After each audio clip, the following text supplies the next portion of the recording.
Baik, Assalamualaikum, salam sejahtera dan salam Malaysia Madani. Bersua kita sekali lagi bersama saya Siti Nur Aziah Zana Alam bagi langsung dari Parlimen. Baik saudara, hari ini 28 Februari sudah pun memasuki minggu ketiga bagi persidangan Dewan Rakyat mesyuarat pertama penggal kedua bagi Parlimen ke-15. Dan seperti yang kita sedia maklum bahawa semalam persidangan Dewan Rakyat berakhir sekitar jam 7.30 malam dan beberapa isu sudah pun dibangkitkan sepanjang persidangan semalam dan antaranya adalah isu pembalakan di mana sebanyak 90 kes pembalakan haram telah direkodkan di seluruh negara pada tahun 2022 dengan Sarawak mencatatkan jumlah tertinggi iaitu sebanyak 60 kes dan antara lainnya Menteri Sumber Asli, Alam Sekitar dan Perubahan Iklim Yang Berhormat Nik Azmi Nik Ahmad berkata 11 kes lagi telah direkodkan di Perak diikuti dengan Kelantan sebanyak 10 kes, Sabah 4 kes, Selangor 2 kes serta masing-masing di Johor, Negeri Sembilan dan juga Pahang sebanyak 1 kes. Dan beliau menjawab soalan Cik Alias Hamid iaitu Ahli Parlimen Kemaman yang ingin tahu kadar kes pembalakan haram di setiap negeri bagi tahun 2022. Dan seterusnya adalah mengenai Akta Kredit Pengguna di mana Kementerian Pembangunan Kerajaan Tempatan KPKT sedang mengubal satu akta yang dikenali sebagai Akta Kredit Pengguna yang turut mengambil kira pembiayaan patuh syariah oleh industri bukan perbankan. Dan juga menterinya Yang Berhormat Nga Koming berkata perkara lain turut diambil kira dalam penggubalan tersebut iaitu berkaitan dengan pajak gadai Islam. Dan seterusnya adalah beliau mengatakan bahawa Akta Kredit Pengguna yang diterajui oleh Kementerian Kewangan dan Suruhanjaya Security yang akan mengambil kira peruntukan pembiayaan patuh syariah dan juga pajak gadai Islam oleh industri bukan perbankan itu. Dan selain di saluran berita RTM dan juga di TV1, anda juga boleh ikuti kami di rtmparlimen.rtm.gov.my juga muat turun mudah RTM Klik melalui App Store, Play Store dan juga Huawei Apps Gallery. Baik, hari ini Dewan Rakyat dimulakan dengan waktu pertanyaan-pertanyaan menteri iaitu soal jawab Perdana Menteri di mana 3 soalan akan menjadi tumpuan di mana soalan pertama akan diajukan oleh Ahli Parlimen Betong yang meminta Perdana Menteri menyatakan data terkini UNESCO melalui International Centre for Technical and Vocational Education and Training menyebut bahawa hanya 5% belia Malaysia yang terlibat dalam bidang TVET dan sejauh mana ketetapan dapatan UNESCO tersebut. Dan soalan kedua pula akan diajukan oleh Ahli Parlimen Indra Mahkota yang turut meminta Perdana Menteri menyatakan adakah kerajaan berhasrat kepada Dewan ini untuk menyatakan butiran khusus berkaitan dengan reformasi komprehensif terhadap sistem dan juga institusi negara termasuk reformasi Parlimen sendiri. Dan seterusnya adalah soalan terakhir daripada Ahli Parlimen Sibu juga meminta Perdana Menteri menyatakan kesesakan hospital kerajaan pada ketika ini semakin membimbangkan di mana rakyat tidak mendapat perkhidmatan perubatan dan juga kesihatan yang bersesuai di samping perlu menunggu dalam jangka masa yang lama untuk mendapatkan perkhidmatan kesihatan. Dan saudara, Dewan selepas itu akan diteruskan dengan pertanyaan-pertanyaan bagi jawab lisan. Juga beberapa soalan tumpuan akan diajukan di mana antaranya adalah daripada Ahli Parlimen Ceras yang meminta agar Menteri Pertanian dan Keterjaminan Makanan nyatakan jenis barang makanan yang memerlukan permit AP dan apakah signifikan mengenai permit tersebut. Baik, kita bawakan perhatian anda kepada persidangan Dewan. Silakan.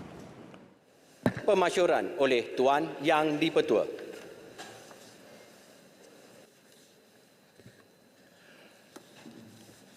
Assalamualaikum warahmatullahi taala wabarakatuh dan salam sejahtera. Yang Berhormat, dimaklumkan bahawa Yang Amat Berhormat Perdana Menteri selaku Ketua Majlis telah menambah 2 hari bagi mesyuarat pertama Dewan Rakyat penggal kedua Parlimen ke-15 tahun 2023 selaras dengan Peraturan Mesyuarat 11/2 Peraturan Majlis Mesyuarat Dewan Rakyat iaitu pada hari Isnin 3 April dan Selasa 4 April 2023. Ini bagi membolehkan beberapa rang undang-undang dan urusan kerajaan dapat dibentangkan dan diputuskan di Dewan Rakyat. Notis bertulis akan diberikan kepada semua ahli yang berhormat selepas ini. Sekian, terima kasih. Waktu pertanyaan-pertanyaan menteri. Yang berhormat, Sebelum saya menjemput Ahli Merhormat untuk bertanya, ingin saya maklumkan bahawa hari ini semua MQT akan dijawab oleh Yang Berhormat Timbalan Perdana Menteri, Ahli Parlimen Putrajaya. Perkara 43/3 Perlembagaan Persekutuan, Jemaah Menteri hendaklah bertanggungjawab secara bersama kolektif kepada Parlimen. Oleh itu, saya membenarkan Yang Amat Berhormat Timbalan Perdana Menteri untuk menjawab ketiga-tiga soalan MQT. Untuk itu, saya jemput Puan Yung Sifura binti Osman Bentong. Silakan. Ke warung Kedah membeli roti, dikirim bersama masakan lontong. Assalamualaikum dan selamat pagi dari saya mewakili Bentong.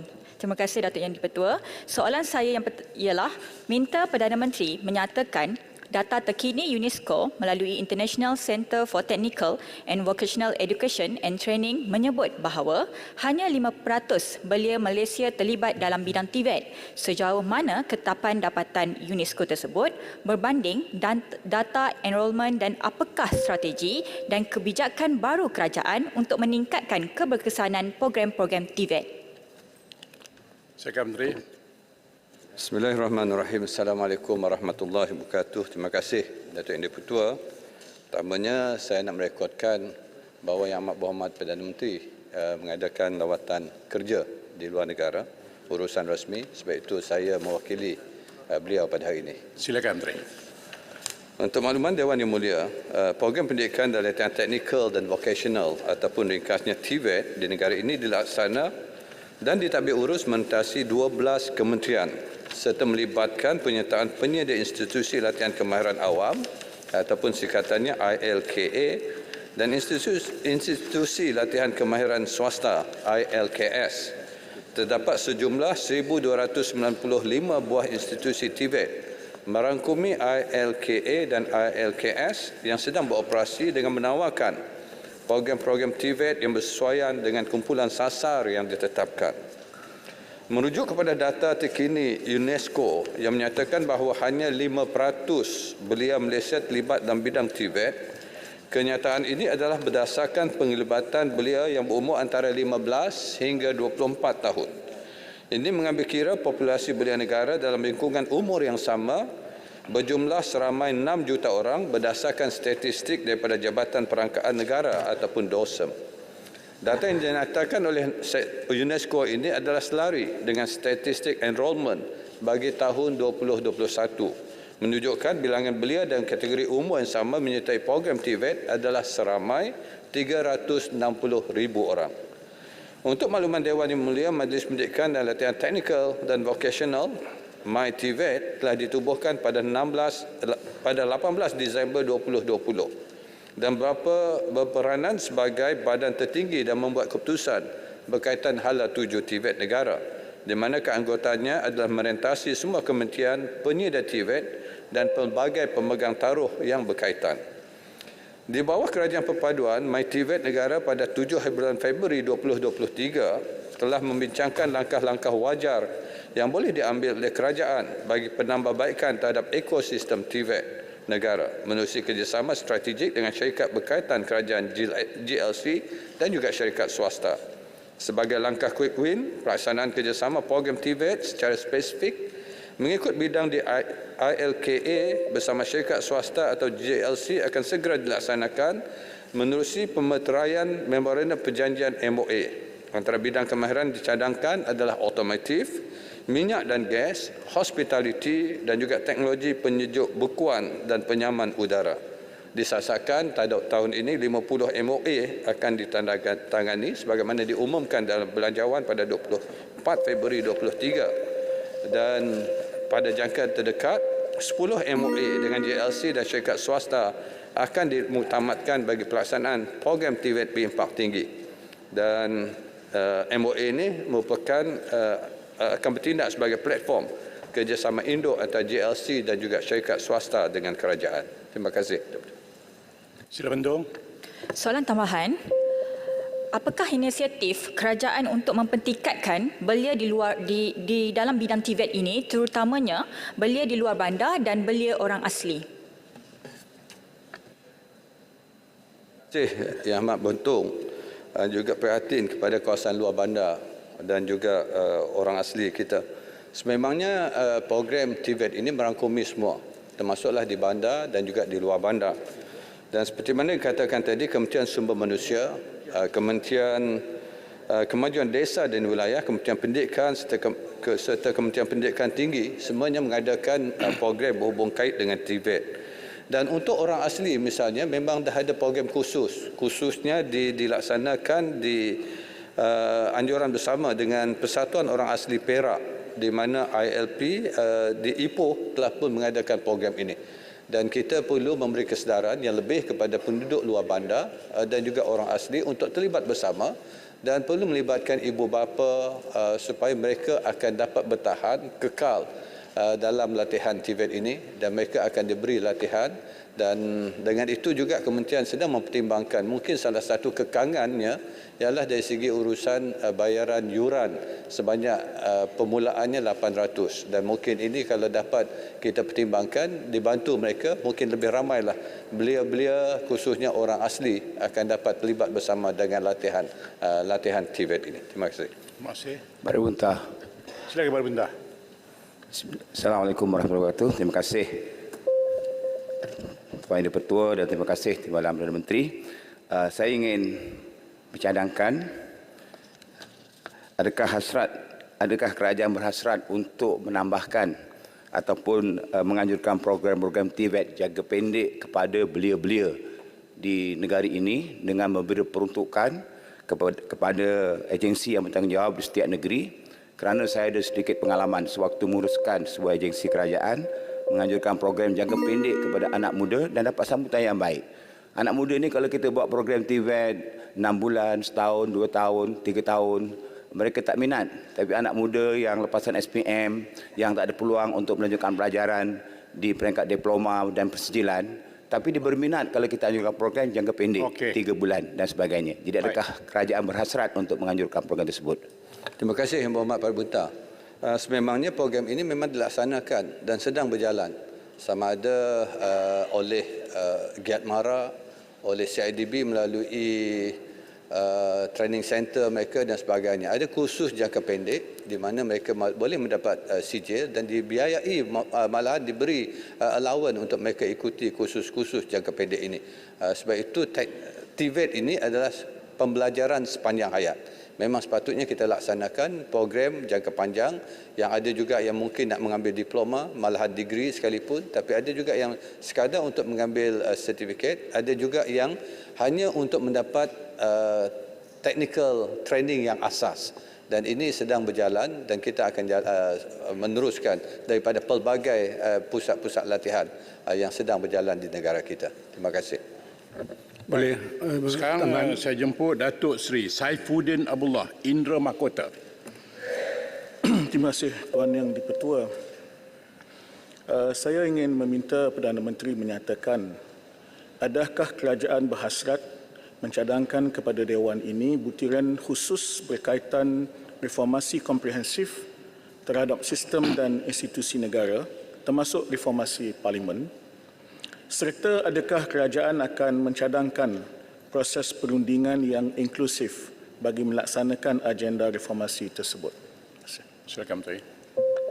Terima kasih Yang Berhormat Datuk Yang Di-Pertua. Untuk makluman Ahli Berhormat, secara keseluruhannya dan untuk memastikan pelaksanaan inisiatif reformasi institusi yang komprehensif, pasukan khas mengenai reformasi institusi yang dipengerusikan oleh Yang Berhormat Menteri di Jabatan Perdana Menteri, Undang-Undang dan Reformasi Institusi telah ditubuhkan pada Januari 2023 bagi meneliti, mengkaji dan mencadangkan reformasi institusi termasuk mekanisme pelaksanaan reformasi tersebut bagi pertimbangan Jemaah Menteri.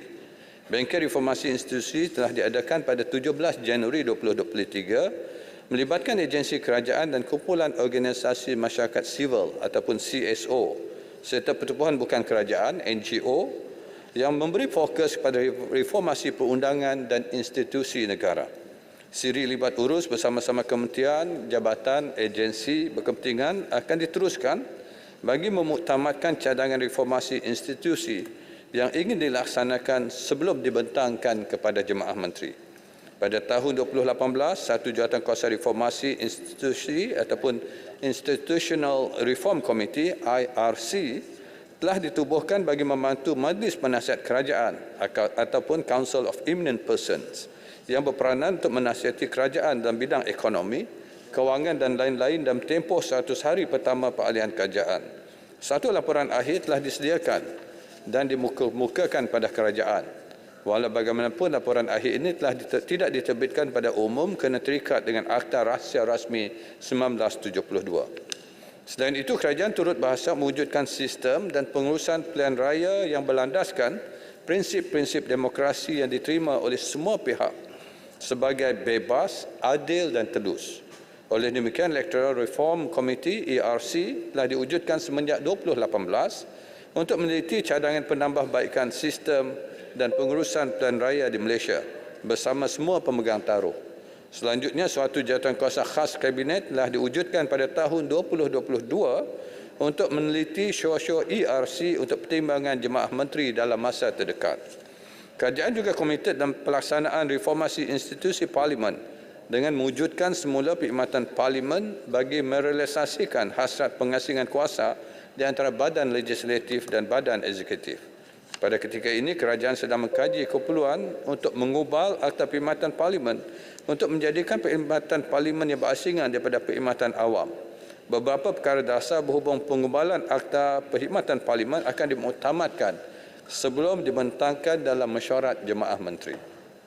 Dalam masa yang sama, bagi menyesuaikan dengan persekitaran dan keadaan semasa, kerajaan sedang juga meneliti untuk meminda Majlis Parlimen ataupun keistimewaan dan kuasa 1952 iaitu Akta 347. Antara perkara yang perlu diberi perhatian adalah kadar denda yang diperuntukkan di dalam akta ini yang tidak pernah dipinda sejak ia digubal pada tahun 1952 dan juga istilah-istilah lapuk dan terma yang perlu dipinda supaya relevan dengan keadaan masa kini. Saya minta sedikit lagi masa. Silakan. Seterusnya, penambahan dan pindaan pada Akta Perlindungan Pemberi Maklumat 2010 iaitu Akta 711 juga sedang dilaksanakan bagi memperkasakan akta tersebut dan merealisasikan visi Pelan Anti Rasuah Nasional ataupun NACP 2019-2023 untuk mewujudkan negara bebas rasuah. Pelaksanaan penambahbaikan mengambil kira pandangan dan input daripada beberapa siri libat urus dengan pihak pemegang taruh termasuk United Nations Office on Drugs and Crime dan juga Government Accountability Project. Kerajaan Perpaduan memandang serius agenda reformasi institusi ini dan akan mengambil tindakan yang tuntas bagi merealisasikan agenda ini.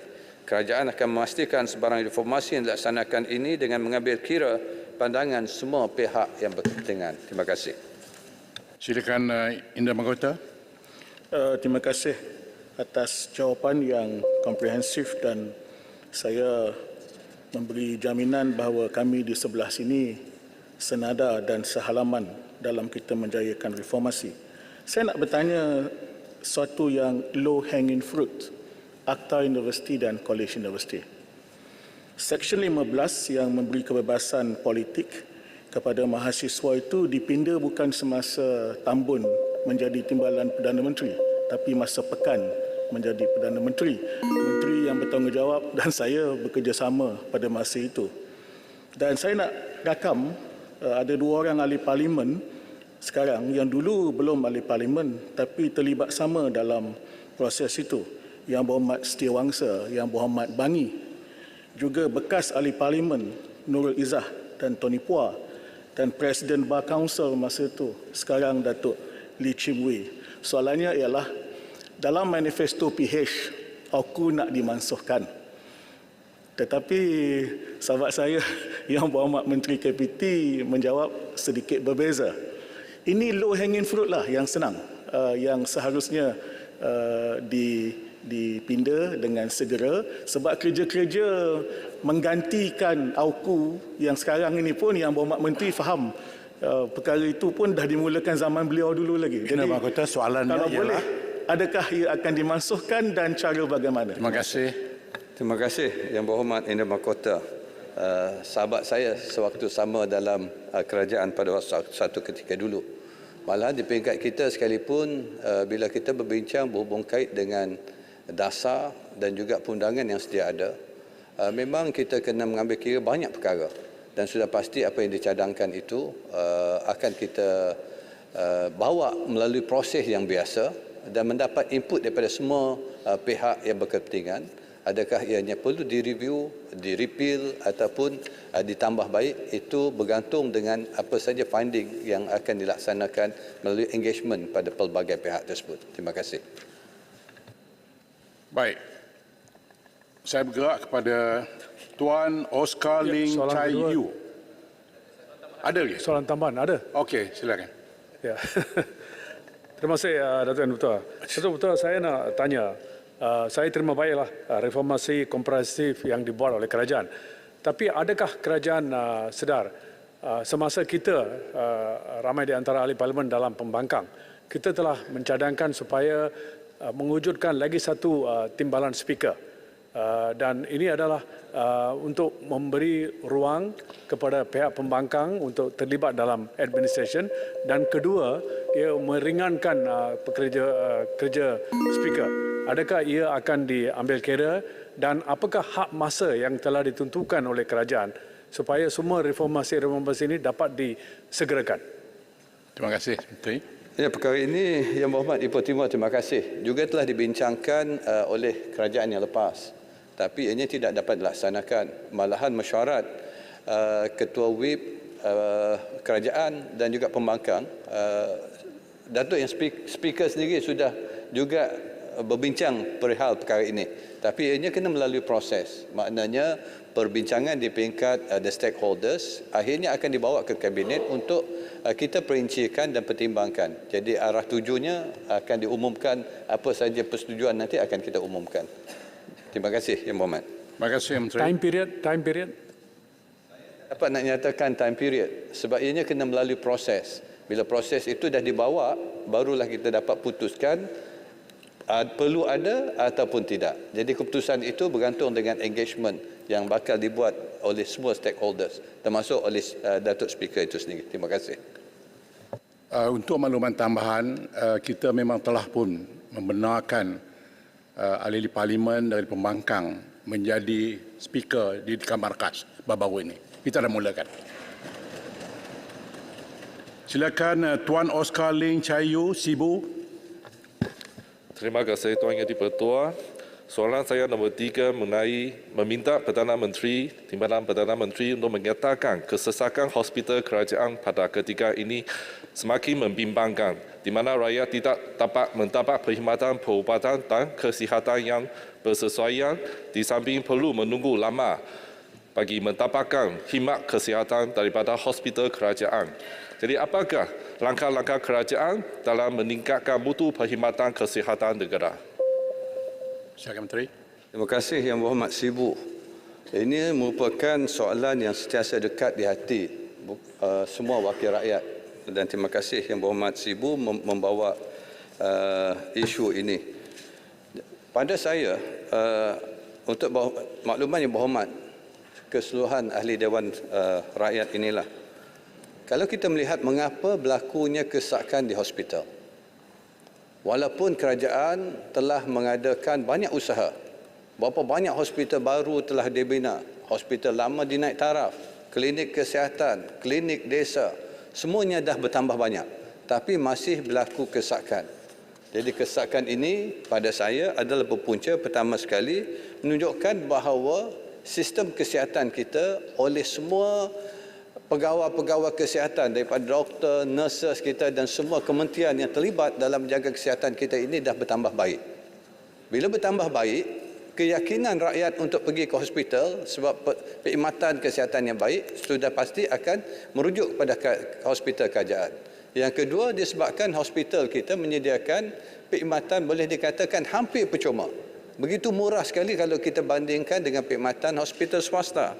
Sebab itu juga mereka hospital kerajaan ini menjadi tumpuan. Dan untuk itulah kalau kita melihat kerajaan juga dah bertambah jumlah doktor, jururawat, semua dah bertambah, tapi masih berdepan dengan kesesakan.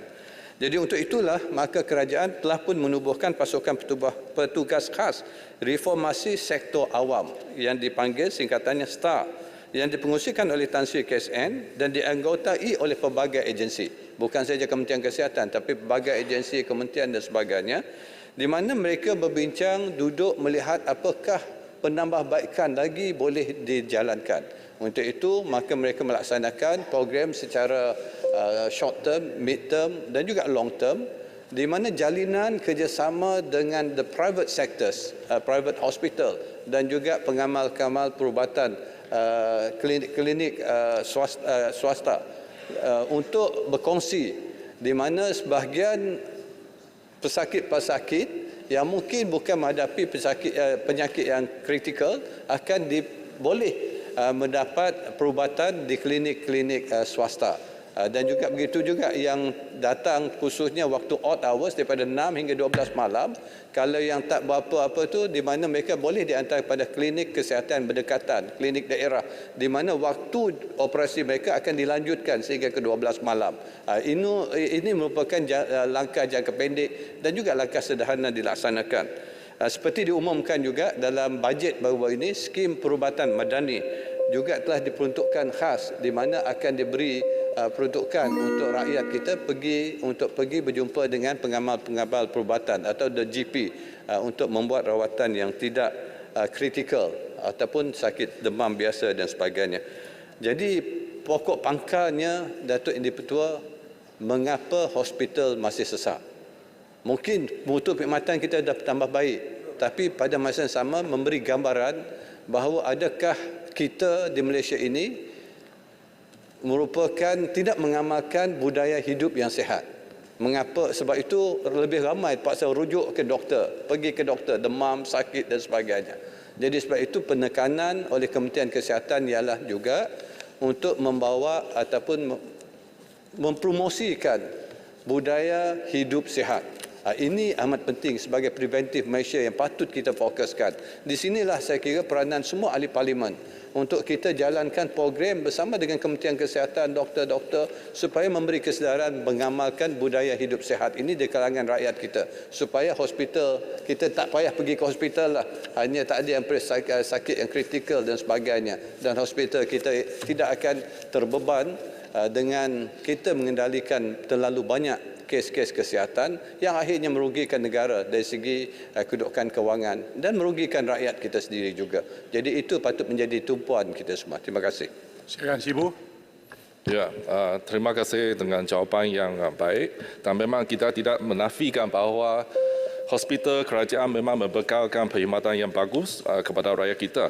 Tetapi juga kita ada beberapa perkara saya ingin memaklumkan kepada kementerian, iaitu perkhidmatan doktor pakar tidak terdapat di semua hospital, terutamanya di hospital tempatan, dan dia hanya terdapat di hospital regional hospital. Jadi ini juga merupakan salah satu sebab rakyat pergi ke banyak pesakit mesti pergi ke regional hospital untuk mendapatkan perkhidmatan doktor pakar, dan mereka tidak di kawasan mereka tidak dapat mendapatkan perkhidmatan seperti ini. Jadi saya nak bertanya kepada kerajaan, adakah kerajaan berhasrat untuk menubuhkan satu unit jantung dan unit kanser di Sibu Hospital dan Miri Hospital, dan ini juga merupakan satu di dalam manifesto Pakatan Harapan bahawa kita akan menaik tarafkan Sibu Hospital dan Miri Hospital sebagai regional hospital. Terima kasih Yang Berhormat Sibu.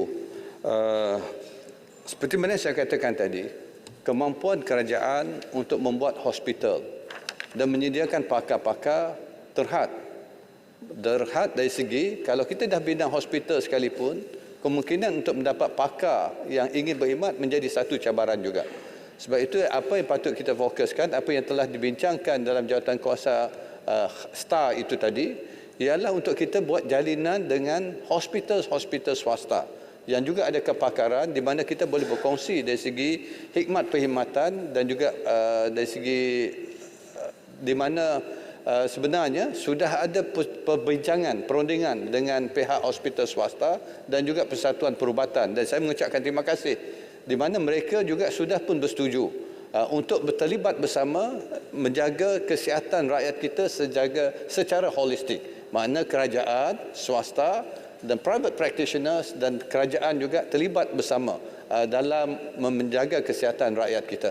Di mana kalau mereka datang, hospital kajian tidak dapat untuk memberi disebabkan mungkin queue yang panjang, mereka akan diserahkan pada hospital swasta di mana yuran tertentu sudah pun dironding dan dipersetujui. Dan kalau ini dapat dilaksanakan, kemungkinan ianya dapat membantu dalam waktu jangka pendek dan jangka sederhana. Sementara kita membina lebih banyak hospital berdasarkan daerah, berdasarkan bahagian ataupun berdasarkan negeri-negeri yang memerlukan kepakaran-kepakaran tertentu.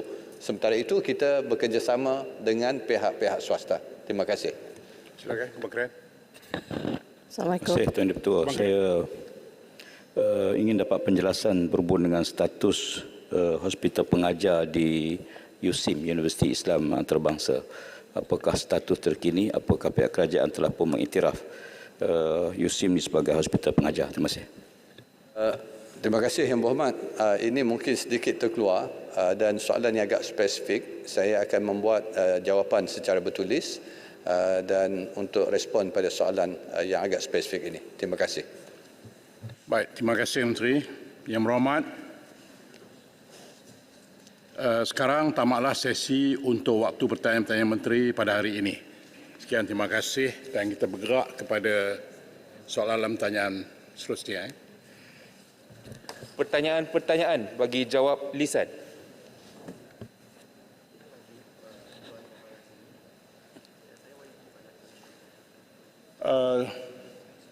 Yang Berhormat, terdapat satu isu yang dibangkitkan oleh Jelutong 2-3 hari yang lalu dan saya telah pun berjumpa dengan Kementerian. Untuk itu saya minta Kementerian bangun dan memberikan penjelasan. Silakan. Terima kasih Tuan Dipertua. Untuk maklumat Dewan Yang Mulia, saya pun telah mengadakan pertemuan dengan Yang Berhormat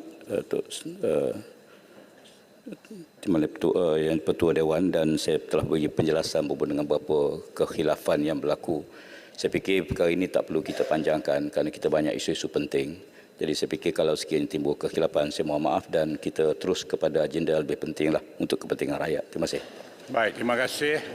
Inilah semangat yang kita ada. Saya dah jumpa dengan Kementerian dan pemahaman kita berbeza, namun apa yang telah pun disebutkan Kementerian itu telah pun dimaklumkan kepada saya. Baik, saya nak teruskan dengan soalan pertama. Silakan Tuan Tan Kok Wai Ceras. Terima kasih. Soalan saya nombor 1. Silakan Menteri. Ya.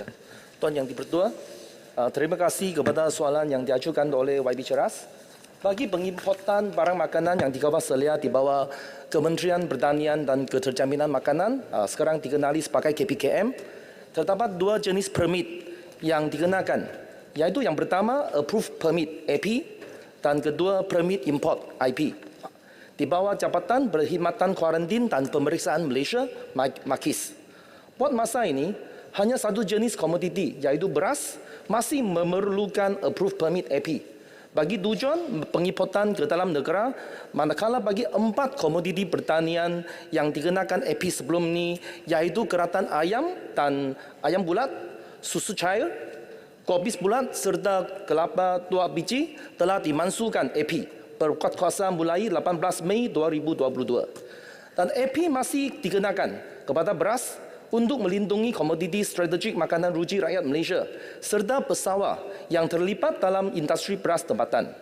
Dan bagi komoditi beras, pemegang AP yang tunggal adalah Padi Beras Nasional Berhad, PERNAS, yang diberi tanggungjawab untuk mengimport beras ke dalam negara menerusi konsesi yang dilanjutkan selama 10 tahun bermula tahun 2020.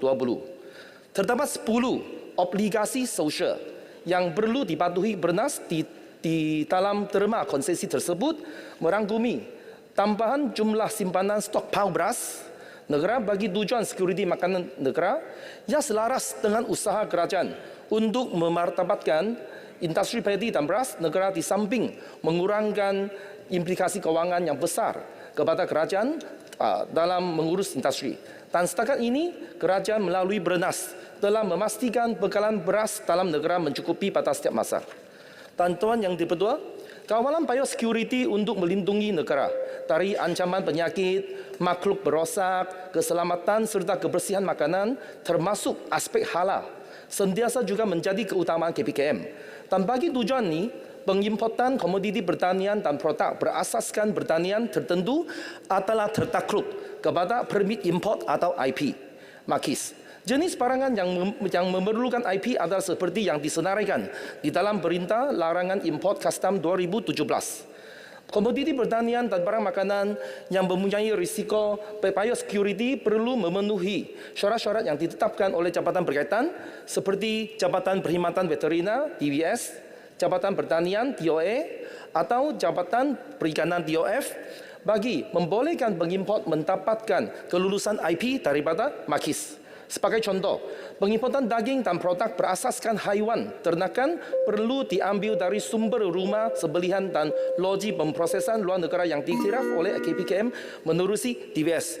Dan untuk pengauditan rumah kesembelihan dan loji pemprosesan luar negara perlu dilaksanakan bagi memastikan produk hasilan haiwan yang diimport adalah bebas daripada penyakit haiwan, selamat dari pencemaran biologi, bahan kimia yang bahaya, bersih, suci serta mematuhi ketetapan halal yang untuk produk halal seperti yang ditetapkan oleh Jabatan Kehakiman Islam Malaysia JAKIM. Dan dalam hal ini, kebenaran pematuhan IP bagi produk pertanian adalah amalan standard yang ditetapkan oleh setiap negara peringkat antarabangsa. Baik, seterusnya soalan Terima kasih, teras. Tuan Yang di-Pertua. Persoalan saya kepada Timbalan Menteri adalah adakah kerajaan merancang untuk melonggarkan syarat bagi import bahan makanan masuk ke Malaysia?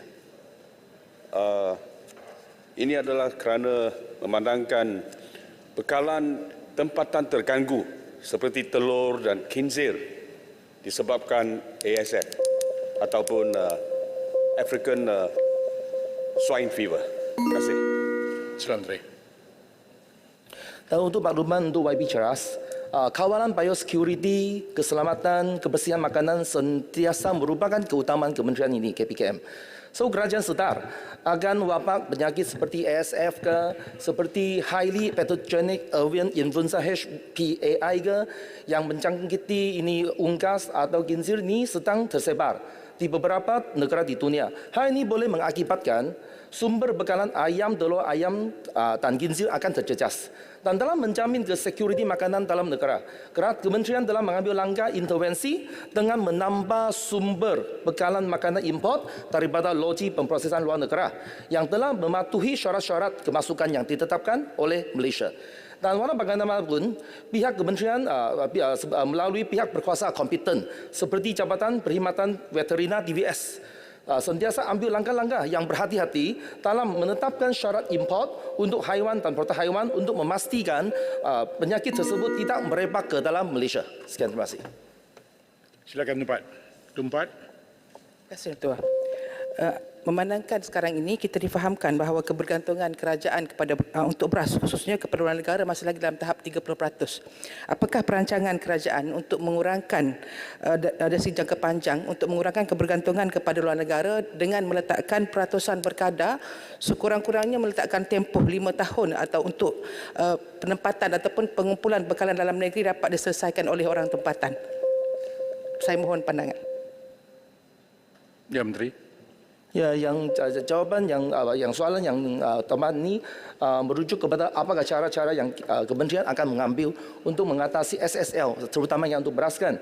Dan untuk beras ni kita melalui Bernas, kerana Bernas dia pemegang AP yang tunggal, so melalui Bernas mereka akan membantu dalam ini cara untuk menguruskan pembayaran subsidi kepada petani di bawah skim subsidi harga padi. Ini merupakan salah satu cara yang kementerian melalui Bernas untuk membantu petani tempatan untuk membangunkan industri beras tempatan. Tapi yang penting sekali melalui ucapan belanjawan 2023 Malaysia Madani yang baru-baru ini, yang amat berhormat Perdana Menteri selaku Menteri Kewangan telah memaklumkan bahawa selain sumbangan daripada 60 juta ringgit Malaysia yang disediakan untuk para pesawat miskin, Bernas telah bersetuju untuk membuat perkongsian keuntungan profit sharing daripada import beras dengan menyumbang 30% keuntungan bersih kepada pesawat. Sekian, terima kasih. Baik, terima kasih. Saya jemput Datuk Haji Muslimin Yahya, Sungai Besar. Bismillahirrahmanirrahim. Assalamualaikum warahmatullahi taala wabarakatuh. Kami sayang Tuan Yang di-Pertua, soalan saya nombor 2. Silakan. Terima kasih Datuk Yang di-Pertua. Untuk maklumat ahli yang berhormat, terdapat 606 penawaran program diploma di 86 buah college vocational Kementerian Pendidikan Malaysia. Kesemua program diploma tersebut telah mendapat pengiktirafan daripada Agensi Kelayakan Malaysia MQA. Sehingga kini, sebanyak 572 bersamaan dengan 94.4% program diploma telah mendapat pengiktirafan akreditasi penuh. Sementara itu, baki sebanyak 34 bersamaan 5.6% program dalam proses penilaian oleh MQA. Kelewatan penilaian ini disebabkan pandemik COVID-19 dan keputusan akreditasi penuh dijangka akan diperolehi pada Jun 2023 tahun ini. KPM komite untuk memastikan semua program di KV mendapat akreditasi penuh dan pemantauan berterusan dilaksanakan bagi menjamin kualiti program mematuhi standard akreditasi MQA. Sekian, terima kasih. Silakan. Terima kasih Yang Berhormat Timbalan Menteri atas jawapan yang meyakinkan, dan Yang Berhormat Timbalan Menteri, kita tahu pada pandangan mata kasar kita bahawa kewujudan kolej vocational ini merupakan satu inisiatif kita ke arah pembelajaran berasaskan work-based learning ataupun pendidikan berasaskan kerjaya, dan kita cuba berbanding dengan exam-based learning yang berasaskan kepada ataupun mengutamakan meritokrasi sebagaimana yang diamalkan sekarang ini. Cumanya soalan saya, adakah program-program yang hari ini dijelaskan oleh Yang Berhormat Timbalan Menteri, lebih 500 program telah mendapat MQA. Soalan saya, adakah ini laluan utama daripada lulusan kolej vocational untuk menyambung pelajaran ataupun menjadi teras penting pengambilan ke peringkat ijazah di IPTA, dan sekarang ini berapa IPTA yang telah menawarkan program di peringkat ijazah kepada lepasan-lepasan DVM kolej vocational? Terima kasih. Menteri. Terima kasih Yang Berhormat. Tentang data itu, berapa ramai itu, saya tidak ada data pada masa ini. Saya akan berikan kepada YB Menteri secara bertulis. Okay. Tapi saya nak tegaskan di sini, semua pengajar yang berkelayakan ijazah sarjana muda, kita ambil pelatih atau pengajar di college vocational semua memang adalah dari memiliki ijazah sarjana masing-masing. Okey, jadi dari segi data tu saya tidak ada pada masa kini. Saya akan berikan kepada YB Menteri.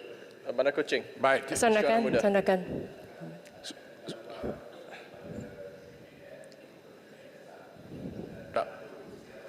Baik. Sila berikan data tu ya kepada Bandar Kuching. Terima kasih Tuan Speaker. Terima kasih atas jawapan yang diberikan oleh Timbalan Menteri.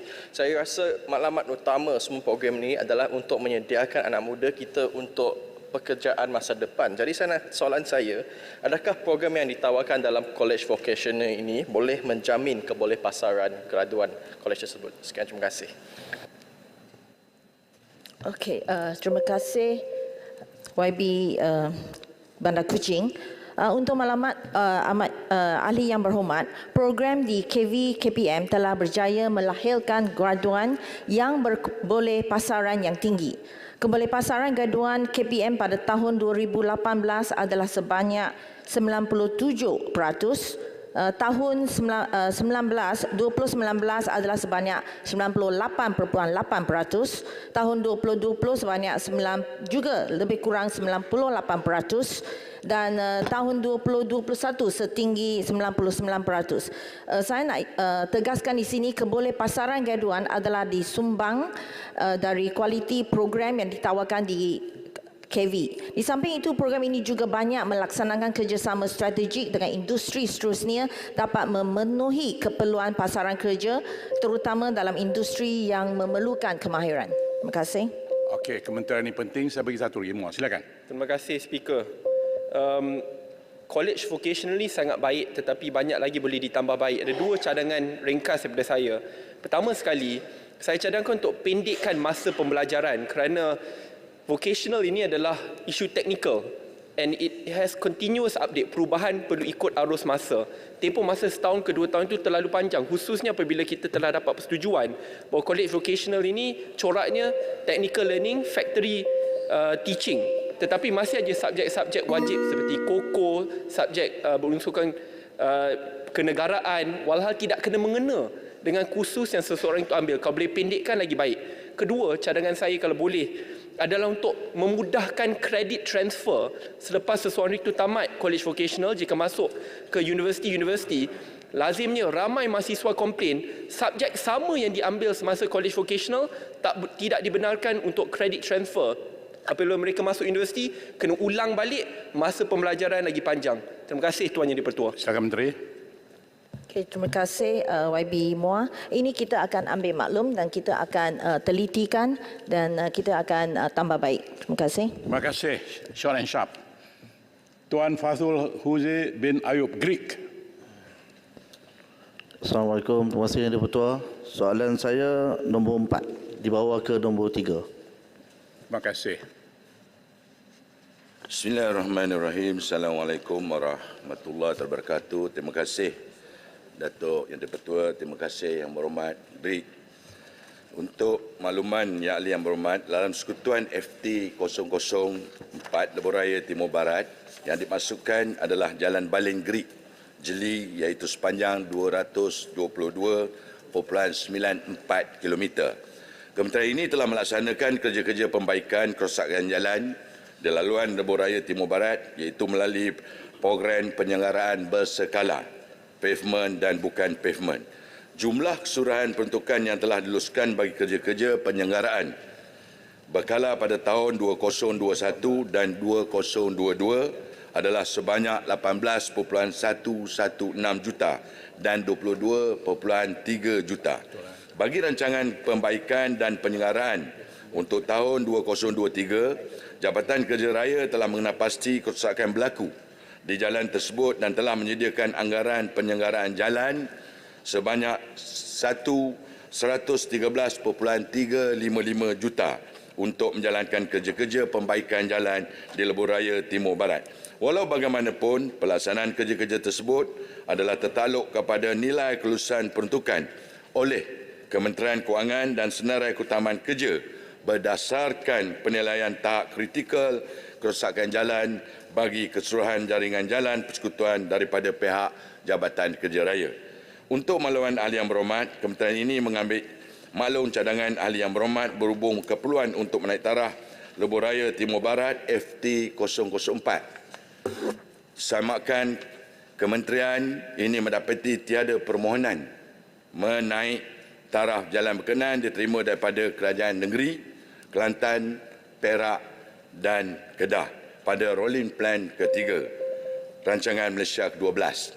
Kementerian ini akan meneliti cadangan projek tersebut apabila dimohon dalam rolling plan yang akan datang dan akan diangkat untuk pertimbangan agensi pusat sekiranya memenuhi aspek teknikal untuk dilaksanakan tertakluk kepada keutamaan kerajaan negeri serta kesediaan agihan peruntukan pembangunan. Terima kasih. Yang Berhormat Yang-Pertua. Terima kasih. Sebelum saya berikan soalan tambahan pada Greek, saya nak maklumkan on record soalan Greek masih lagi nombor 4 kerana YB Sirian tak hadir.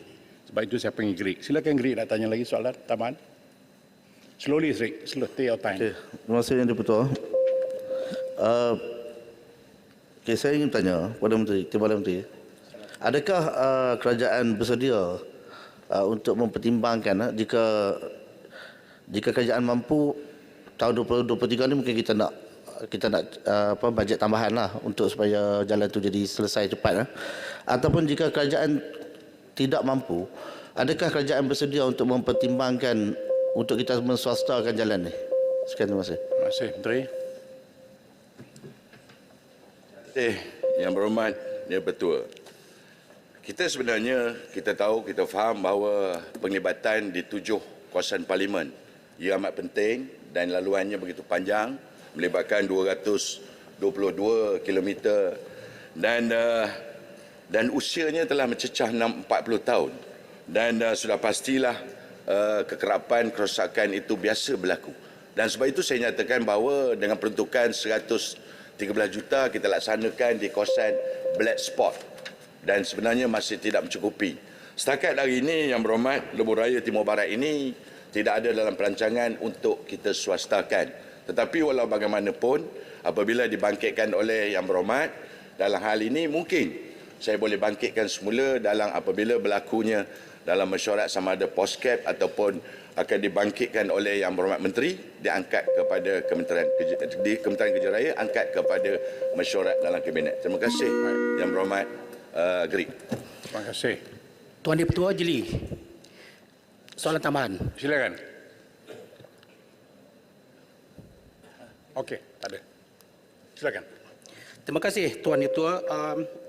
Oleh kerana laluan ini dah terlalu teruk bagi Menteri dan kerap kali digelarkan oleh pengguna-pengguna jalan raya tersebut ialah sebagai satu jajaran jalan maut. Apakah tindakan dan usaha kerajaan dalam jangka masa pendek yang terdekat ini untuk memberi keselesaan kepada pengguna untuk mengurangkan kadar kemalangan biasa dan juga kemalangan maut yang seringkali berlaku di laluan tersebut? Mohon penjelasan. Silakan Menteri. Terima kasih Yang Berhormat Jeli. Sebenarnya itu yang saya nyatakan dari awalan, kita telah membuat pemantauan kerja-kerja berskala, iaitu boleh dikatakan rondaan setiap hari. Dan dari segi rondaan itu yang kita dapat keputusan bahawa jalan-jalan yang mana perlu dibaiki, yang kita namakan black spot, yang menjadikan berbahaya kepada pengguna, iaitu yang kita berikan keutamaan dengan peruntukan yang kita ada. Sebenarnya peruntukannya amat memerlukan agak besar, tetapi yang kita terima agak sedikit kekurangan, jadi kami terpaksa memilih kawasan-kawasan black spot dan bergantung kepada Jabatan Kerja Raya di peringkat daerah-daerah mengemukakan permohonan-permohonan. Sebab itu saya katakan yang terlibat dalam 7 kawasan parlimen sudah pastilah sekurang-kurangnya 7 daerah. Sekurang-kurangnya 7 daerah ataupun lebih. Jadi kita bergantung kepada permohonan itu dan kita lakukan di mana kawasan black spot yang menjadi keutamaan yang sering dibangkitkan oleh orang ramai. Sebab itu kita pun ada mempunyai website yang boleh diadukan terus selain daripada aduan yang dilakukan oleh Pak Yang Berhormat semasa sidang Dewan ini. Kita sentiasa ada. Boleh katakan setiap hari kita menerima daripada website kita. Terima kasih. Terima kasih. Saya jemput Datuk Muhammad Isam bin Muhammad Isa Tampin. Bismillahirrahmanirrahim. Terima kasih Datuk Yang Di-Pertua. Bencana banjir musibah tahunan, sektor pertanian perlu pembelaan. Soalan 5 sudah dikemukakan, masyarakat Tampin menunggu jawapan. Ya, Tuan Speaker. Ya, terima kasih kepada YB Tampin. KBKM sentiasa pegang berkenaan tentang kesan perubahan iklim yang akan menjejaskan sektor agro makanan negara. Peningkatan hujan yang mengakibatkan tanah runtuh dan banjir telah menjejaskan aktiviti-aktiviti yang berkaitan dengan agro makanan. Sekaligus akan menjejaskan warga agro makanan seperti petani, berkebun dan penternak, terutamanya yang berskala kecil. Persiapan bagi menghadapi monsun timur laut setiap tahun sentiasa diberikan keutamaan. Dan Bilik Gerakan Bencana KPKM Incorporated di peringkat negeri telah diaktifkan lebih awal bagi memantau perkembangan cuaca serta perkembangan terkini ekosistem agro makanan sekiranya banjir berlaku di sesuatu kawasan. Bilik Gerakan Bencana KPKM di peringkat daerah dan negeri juga akan membuat hebahan awal kepada golongan sasar dan melaksanakan plan mitigasi bagi mengurangkan kerugian kepada sektor agro makanan negara ketika bencana berlaku. Dan kementerian ini melalui KPKM Incorporated telah mengadakan sesi lipat urus bersama Jabatan Kuasa Pengurusan Bencana Daerah JPBD dan Jabatan Kuasa Pengurusan Bencana Negeri JPBN bagi memastikan maklumat berhubung penyelarasan bencana banjir di peringkat daerah dan negeri sentiasa dikemas kini dan disampaikan kepada kumpulan sasar terutamanya di kawasan-kawasan yang berisiko mengalami bencana. Dan Jabatan Kuasa ini juga akan menjalankan kerjasama strategik dengan jabatan dan agensi yang berkaitan di lapangan seperti Agensi Pengurusan Bencana Negara APBN, Angkatan Pertahanan Awam Malaysia APM, Jabatan Kebajikan Masyarakat JKM, pejabat daerah dan lain-lain bagi memastikan keselamatan dan kebajikan warga agro ini diberikan perhatian. Satu terma rujukan TOR khusus telah disediakan bagi memastikan fungsi dan peranan setiap jawatan kuasa adalah jelas dan pelaksanaan tugas dapat dijalankan secara tuntas. Dan selain itu, kerajaan sehingga kini juga telah menyalurkan peruntukan sebanyak 19.72 juta ringgit Malaysia pada tahun 2021, iaitu sebanyak 6.08 juta melalui program pembangunan semula projek agro makanan PPSPM dan 13.64 juta melalui tabung bencana tanaman padi TBTP. Manakala pada tahun 2022, kerajaan telah membelanjakan sebanyak 62.77 juta, iaitu 40.54 juta melalui PPSPM dan 22.23 untuk TBTP bagi membantu petani, penternak dan nelayan. Baik, Tampin. Terima kasih dan tahniah Timbalan Menteri atas jawapan. Tahun lalu, pihak kementerian ada menyatakan hasrat untuk memperkenalkan skim insurans takaful agro makanan dengan menjadikan sektor padi dan beras sebagai projek rintis serta akan diperluaskan secara berperingkat ke sektor-sektor pertanian yang lain. Soalan saya, apakah perkembangan terkini berhubung cadangan tersebut dan bilakah skim insurans takaful agro makanan berkenaan boleh dimanfaatkan oleh golongan tani serta diperluaskan ke sektor-sektor pertanian yang lain bagi membantu mereka apabila berlaku musibah? Terima kasih, Datuk Deputua. Terima kasih. Datuk Speaker, untuk makluman Dewan Yang Mulia ini, Agrobank telah diberikan mandat untuk melaksanakan skim takaful pertanian bermula dengan sektor padi. Sekarang baru nak bermula dengan sektor padi. So, skim takaful tanaman padi ini dirangka untuk menangani isu berkaitan kehilangan modal dan pendapatan yang disebabkan oleh faktor luar kawalan seperti banjir, kemarau, ribut, penyakit tumbuhan dan serangan makhluk perosak. Skim ini mempertingkatkan kaedah yang sedia ada, iaitu tabung bencana tanaman padi TBTP. Sedia ada melalui cara-cara yang berikut yang terbuka kepada kesemua pesawah yang berdaftar dengan pertumbuhan belakang kawasan PPK. Dan jumlah pembahasan yang lebih tinggi sehingga RM3,000 setiap hektar semusim berbanding sekarang yang sedia ada RM1,800 Malaysia setiap hektar semusim. Dan jumlah tuntutan tidak terhad kepada 3 hektar dan proses kelulusan tuntutan yang lebih efisien dan akhir sekali akan mengurangkan beban kewangan untuk kerajaan. Dan untuk makluman YB, ini masih dalam masa yang terdekat kita akan melancarkan ini. Terima kasih. Silakan, Keren. Terima kasih jawapan Terima kasih. Saya ingin dapat penjelasan. Akibat daripada perubahan iklim juga, kesan yang langsung berlaku kepada penanam getah, di mana sekarang ni satu jenis penyakit yang menyerang pokok-pokok getah seluruh negara yang menyebabkan berlakunya meluruh di luar musim dan 2-3 kali setahun, dan ini mendatangkan kesan yang serius kepada perolehan getah. Saya ingin dapat penjelasan hingga setakat ini berapakah keluasan yang telah dijangkiti oleh wabak ini dan apakah tindakan kerajaan bagi mengatasi kerana dia berkait rapat dengan isu perubahan iklim dan musim hujan yang berterusan. Terima kasih. Ya, untuk makluman YB, kita bukan di bawah Kementerian Pertanian dan Kerjajaminan Makanan. Ia terletak di bawah Kementerian Perdagangan dan Komoditi. Sekian, terima kasih. Baik, terima kasih. Saya jemput Tuan Hassan bin Saad Baling. Assalamualaikum warahmatullahi wabarakatuh.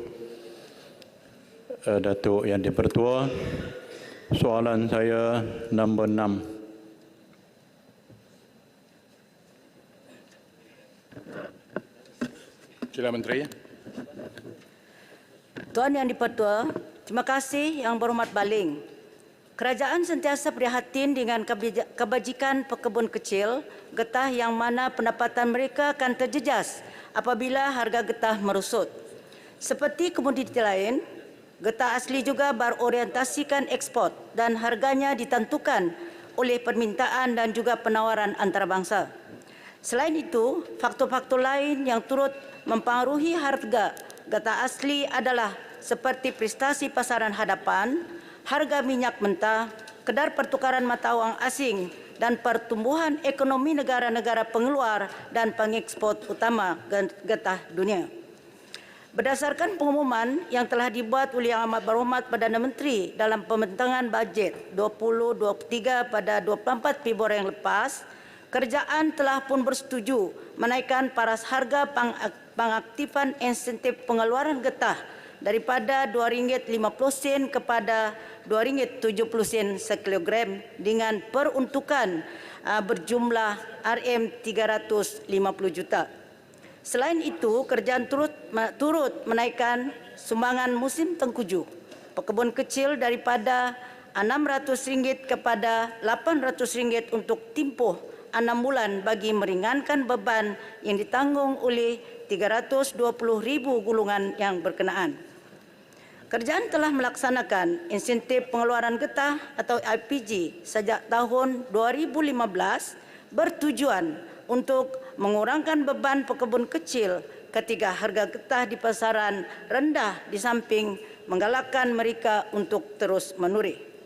Tuan Yang di-Pertua, berhubung cadangan untuk meningkatkan harga lantai getah skerap kepada RM3 sekilogram, kementerian ini bersama dengan agensi-agensi yang terlibat seperti Kementerian Keuangan, Kementerian Ekonomi, Kementerian Kemajuan Desa dan Wilayah, Kementerian Industri Makanan, Komoditi dan Pembangunan Wilayah Sarawak, Lembaga Getah Malaysia dan juga Lembaga Industri Getah Sabah telah mengkaji mekanisme penambahbaikan untuk kadar LPG ini. Dalam hal ini, kementerian akan memperhalusi cadangan tersebut dan akan mengumpulkan kepada kerajaan untuk pertimbangan tertakluk kepada kemampuan kewangan semasa. Terima kasih. Sila Baling. Terima kasih Yang Berhormat Menteri. Kalau harga getah dinaikkan hanya 20 sen, kalau dibahagi dua dengan toke getah dapat RM1.35. Jadi satu minggu hanya dapat satu bulan dapat RM162. Apa yang penoreh boleh buat? Minggu lepas saya bangkit tentang guru duka lara. Kali ini penoreh duka lara. Apakah kerajaan bercadang untuk menimbang semula harga lantai RM3 atau RM3 lebih? Lebih lagi dengan harga yang mahal, barang yang mahal dan anak yang ramai seperti serai. Terima kasih. Baik, sila Menteri. Terima kasih kepada Yang Berhormat atas soalan tadi. Okey, seperti yang kita tahu bahawa kita telah pun diumumkan dan dimaklumkan bahawa pada bajet yang baru lepas kita telah pun dinaikkan daripada RM2.50 kepada RM2.70. Jadi untuk sementara ini kita tunggu dulu dan kita laksanakan dulu yang telah diumumkan ini, dan selepas itu kementerian akan akan terus berusaha untuk mencari lagi ataupun memikirkan bagaimanakah cara untuk menaikkan lagi nilai ini, dan itu pun adalah bergantung kepada peruntukan kerajaan yang sedia ada. Terima kasih. Baik, Sungai Petani. Terima kasih. Soalan tambahan saya, kalau di kawasan saya kita tengok penoreh getah, bagaimana kehidupan mereka susah, terutama ketika datangnya musim tengkujuh dan sebagainya, ditambah pula dengan harga yang tidak membadai. Apakah langkah kementerian dari jangka masa pendek dan juga jangka masa panjang untuk memberikan mungkin insentif tambahan atau kenaikan insentif secara one off, terutamanya kepada penoreh-penoreh getah ini? Terima kasih. Sila Menteri. Terima kasih soalan daripada YB tadi. Soalannya semasa tengkujuh kah? Semasa bulan tengkujuh. Okey. Untuk makluman, ya, terima kasih Yang di-Pertua. Untuk makluman kepada Dewan Yang Mulia ini, apabila kita menghadapi ataupun kita punya pekebun kecil ini menghadapi musim tengkujuh, iaitu lebih kurang dalam 4 bulan, jadi kerajaan telah pun menyediakan satu insentif ataupun bantuan kepada mereka, di mana sebelum ini kerajaan telah menetapkan 600 untuk sebulan, tetapi alhamdulillah pada bajet yang lepas telah dinaikkan kepada angka 800 sebulan dan akan diberikan kepada kita punya pekebun kecil yang lebih kurang jumlahnya 320,000 orang seluruh Malaysia termasuk Sabah dan Sarawak. Terima kasih. Baik, Sepitang, saya bagi ini soalan penting, masalah. Terima kasih Datuk Yang di-Pertua. Soalan saya kepada Yang Berhormat Timbalan Menteri ialah kenapa insentif pengeluaran getah IPG ini hanya dinaik ke sekadar 20 sen sahaja seperti yang dibentangkan baru-baru ini dalam bajet 2023 ini. Terima kasih. Terima kasih kepada YB Sepitang. Okey. Sebenarnya kenaikan 20 sen ini walaupun kita nampak dia kecil tetapi sebenarnya ianya besar. Okey, kadar kenaikan paras harga pengaktifan PSP 20 sen iaitu 8% daripada RM RM2.50 kepada RM2.70. Kenaikan ini adalah bertujuan untuk memberikan bantuan serta-merta kepada pekebun kecil. Walau bagaimanapun pada masa akan datang, kerajaan akan mempertimbangkan kadar yang lebih sesuai dengan mengambil kira keupayaan kewangan negara. Kerana kerajaan ini sentiasa prihatin kepada kita punya pekebun kecil. Jadi sudah tentu kerajaan akan sentiasa melihat dan juga memikirkan masalah ini. Dengan kenaikan ini diharap pekebun kecil dapat terus menuri dan juga meningkatkan pengeluaran kebun mereka. Terima kasih. Baik, terima kasih. Nombor 7, Mas Gading tidak berada dalam Dewan. Kita bergerak ke nombor 8, Tuan Haji Khairil Nizam bin Khairuddin Jerantut. Terima kasih Tuan Yang di-Pertua. Soalan saya soalan nombor 8. Silakan.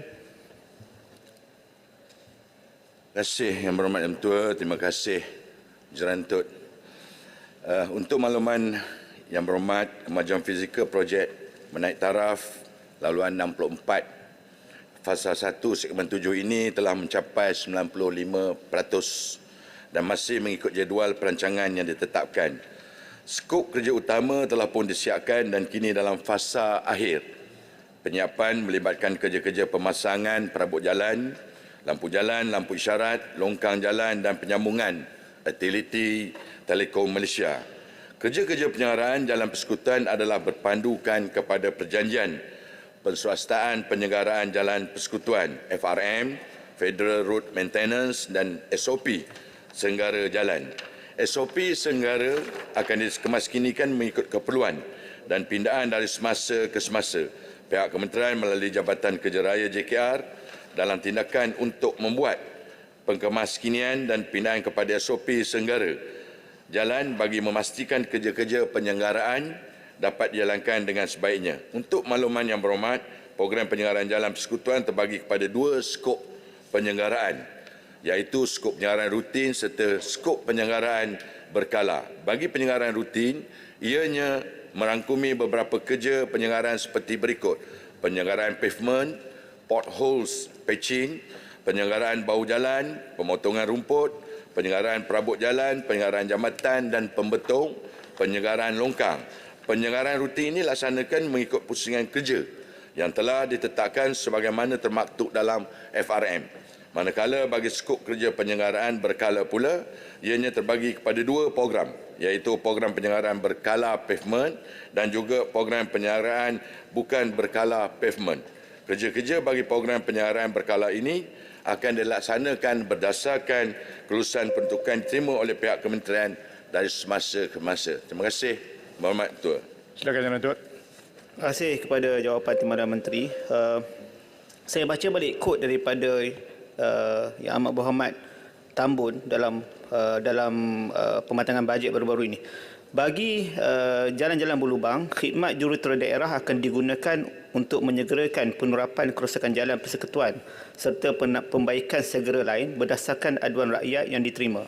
Kerajaan menyediakan 100 juta atas lainnya, 100 ribu ringgit untuk setiap daerah. Ini daripada muka surat 32 ya. Item nombor 87. Soalan saya kepada Timbalan Menteri ialah kawasan di Jerantut ni biasanya jalan FT 64 ini adalah kawasan yang terlibat dengan banjir. Maka banyak jalan yang rosak dan terbaru ada tanah runtuh. Jadi isu yang kita bincang di sana adalah tentang bajet bila berlakunya perkara ad hoc sebegini. Jadi saya ingin bertanya kepada pihak Timbalan Menteri bagaimana proses atau SOP yang boleh ditambah baik untuk membolehkan peruntukan sampai lebih cepat untuk membolehkan JD dan juga JJ, jurutera daerah dan juga jurutera jalan untuk melaksanakan tanggungjawab mereka di sana. Terima kasih Yang Berhormat Jerantut. Jalan ini juga merupakan jalan yang sering saya lalui Yang Berhormat, kerana ia mencantumkan antara Lipis, Jerantut dan Marai. Dan saya amat tahu dan terima kasih pada Jerantut membangkitkan perkara ini. Sekurang-kurangnya didengari oleh KKR. Saya pun rasa seronok bila Jerantut bangkitkan. Dan kerja-kerja ini sebenarnya kerja-kerja pembinaan jalan ini merupakan daripada Benta, Jerantut sehinggalah Kemaran yang melibatkan dah hampir 20 tahun sebenarnya. Dah hampir 20 tahun dan melibatkan kos yang dah agak tinggi sebenarnya. Jadi soalan yang dikemukakan oleh Yang Berhormat dari Jerantut, kita menerima setiap JD akan menerima RM100,000 ya, untuk pastikan kerja-kerja tersebut dapat diselenggara dengan segera seluruh negara.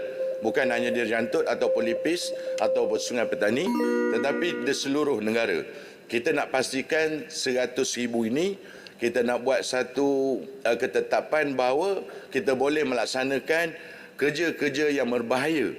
Kadang-kadang kita lihat dalam TV, potholes ini yang menyebabkan kemalangan. Maka kita akan gunakan seberapa segera. Tapi kalau kita gunakan untuk projek, kalau RM20,000 satu projek, lebih kurang 5 projek je. Dah pastilah jalan yang begitu panjang jaraknya kita tak dapat laksanakan. Jadi kita tumpukan kepada yang berbahaya dan kita nak ambilkan tindakan segera dengan peruntukan yang kita terima RM100,000 setiap JD yang kita terima. Sebelum ni tiada. Alhamdulillah Yang Berhormat Tambun telah mengemukakan perkara ini. Kita bersyukur kerana dapat membantu dengan kadar segera pelaksanaan tersebut. Terima kasih kepada Yang Berhormat Perdana Menteri yang memberi kepada seluruh JD jurutera daerah sebanyak RM100,000 di seluruh negara. Terima kasih Yang Berhormat Jerantut. Silakan. Ya, terima kasih Tuan Speaker. Perikasa tanya kepada Timbalan Menteri bahawa apakah status Central Spine Road CSR yang sepanjang 325 km ini dan bilakah ia akan disiapkan sepenuhnya dan adakah projek ini pernah ditangguhkan? Terima kasih. Terima kasih Yang Berhormat Ketua. Walaupun keluar daripada tajuk, tetapi saya cuba menjawab.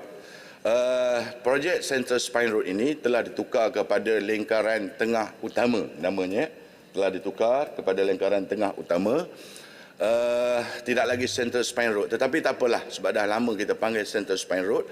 Dan sepanjang jalan yang berada daripada KB sehinggalah Lipis dan ke LPT sekarang ini dalam progres yang cukup baik.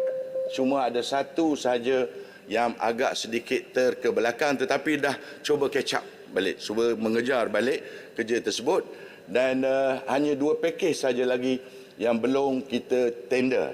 Yang belum kita tender hanya 2 pakej saja lagi. Yang lain sudah ditender dan semua berjalan dengan lancar dalam progres dan dijangka siap sepenuhnya pada tahun 2025.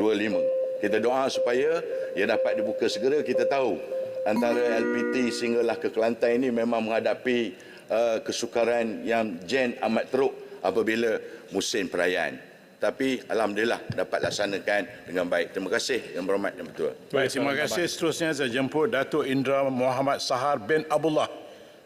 Paya Besar. Tuan Yang Ketua, soalan saya nombor 9. Sila Menteri. Terima kasih Tuan Ketua, terima kasih Yang Berhormat Pihak Besar. Bismillahirrahmanirrahim. Assalamualaikum warahmatullahi taala wabarakatuh. Tuan Yang Dipertua, sebagai perkongsian kepada masyarakat umum yang kurang mengenali mengenai PDK ini, program pemulihan dalam komuniti ataupun community based rehabilitation program adalah satu inisiatif dalam pembangunan komuniti untuk rehabilitasi, penyamaan peluang dan integrasi sosial bagi orang kurang upaya ataupun OKU. Program ini dilaksanakan melalui pendekatan multisektoral atau kolaborasi membabitkan pelbagai pemegang taruh dengan penglibatan aktif OKU, keluarga, pemimpin tempatan serta masyarakat setempat dengan disokong oleh agensi kerajaan dan swasta melalui perkhidmatan kesihatan, pendidikan, vokasional dan sosial. Mulai tahun 2018, semua PDK telah diisyaratkan untuk berdaftar sebagai pertubuhan bukan kerajaan ataupun NGO di bawah Jabatan Pendaftaran Pertubuhan Malaysia, sebuah agensi di bawah Kementerian Dalam Negeri. Langkah ini antara lain boleh memastikan pengurusan kewangan dan aset atau fasiliti PDK diurus mengikut tata cara pengurusan seperti yang ditetapkan oleh pihak ROS. Bagi memastikan keselesaan pelatih di pusat, JKM sentiasa memantau pengurusan pertubuhan PDK, termasuklah pengurusan fasiliti. Antara contoh pemantauan yang dilaksanakan adalah seperti lawatan secara fizikal ke tempat PDK sekurang-kurangnya 2 kali setahun, membuat audit secara rambang serta lawatan naziran ke atas PDK terpilih.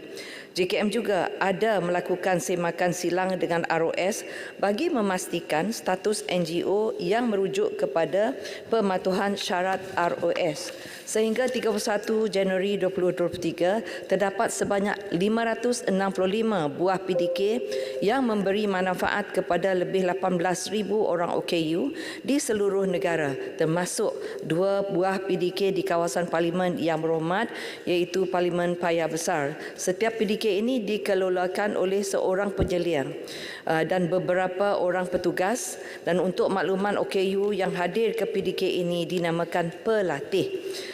Sementara itu, Tuan Yang Dipertua, Kementerian Pembangunan Wanita, Keluarga dan Masyarakat KPWKM amat mengambil berat tentang hak anak-anak OKU untuk mendapatkan perkhidmatan dan pemulihan yang sewajarnya. Justru KPWKM turut mempergiatkan usaha bagi meningkatkan peluang dan ruang kepada ibu bapa yang mempunyai anak OKU untuk mendaftar kemasukan anak mereka ke PDK.